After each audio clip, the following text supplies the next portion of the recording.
Jesus Christus sunga kong itu zui nu le pa ulen autte dunia izak lungdam na lai siang thoin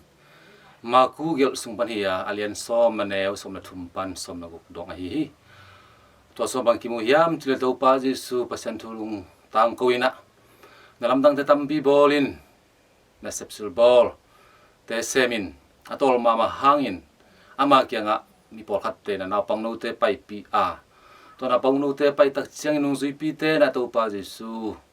hading te isak na to tol ding manin china pang no te na kham hi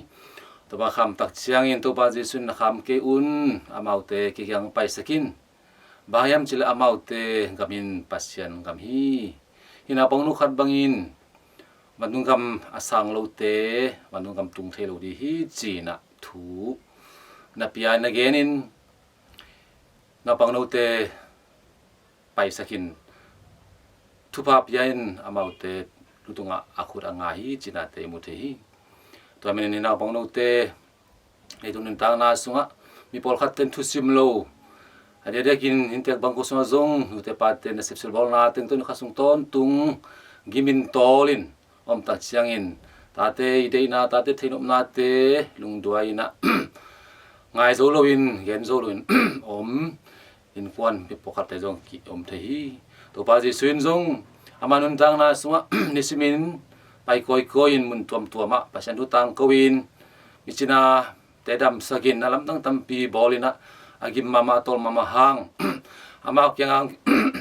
hongki pai pi na pang no te haman gim toling chiloin amau te pai sagin amau te thupa piano ma bangin eten zong eten nun tang na sunga ibangin na pang no te nule pate na pang no te thusim thai ding amau te ading thuna piak thai ding pen thupi ma ma hi to pa jesuina Jerusalem laman noin Jerusalem athuak ding gimnate pianalamat thuni te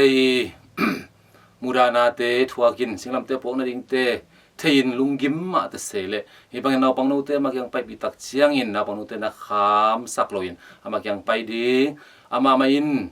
na pang no te thupa piano ma bangin e Christian tang na so en Christian in kwan ten zong nule pate na ina pang no te ni simin na sepsul bol na te itol mama hang ita no te iching ding ikep thei ding ama ding huni piak thei ding ama te to thu ingat kop thei ding pen thupi ma ama hi to ma khitak chiang ina to pa je suina na pang no te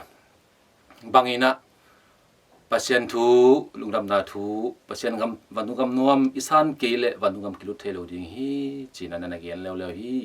na pang no te bangin na pang no te nul pate tung upnam wan na nein leitung a siam pen pen a hi thei pen china nu te pate tung upnam wan na nei ma bangin e ten zong upnai san hitak chiang in biak to pa pasien anung ta pasien pen na khem pe te sa sang pen na khem bol thei chin upna te na pang no te upna ma bangina kingem khian na lung sim te den nei te ding tu pi hi na pang no te bangin so thin na ding na pang no te kam tan na te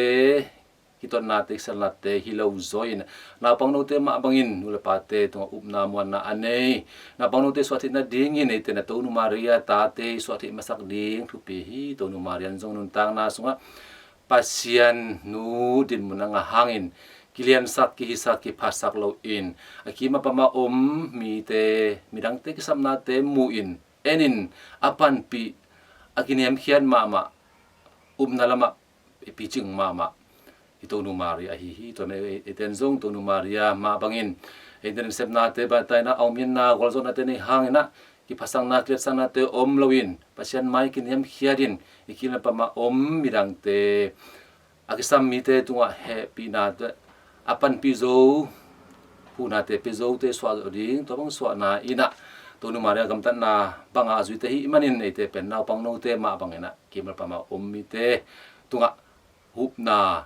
lamen na te nun ta na te to i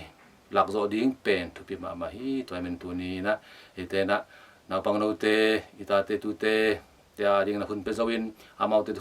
to thungen khomin begin pai khomin ete nun tang na so na pang no ma abangin upna mon na te nei in to nu maria ma bangin kinem khian na te to mirang te tunga phatom na pe zo tanu ta pa te so nang ibyak to pa pasian in mi mal kim chat tu pa ong pia sakta hen amen.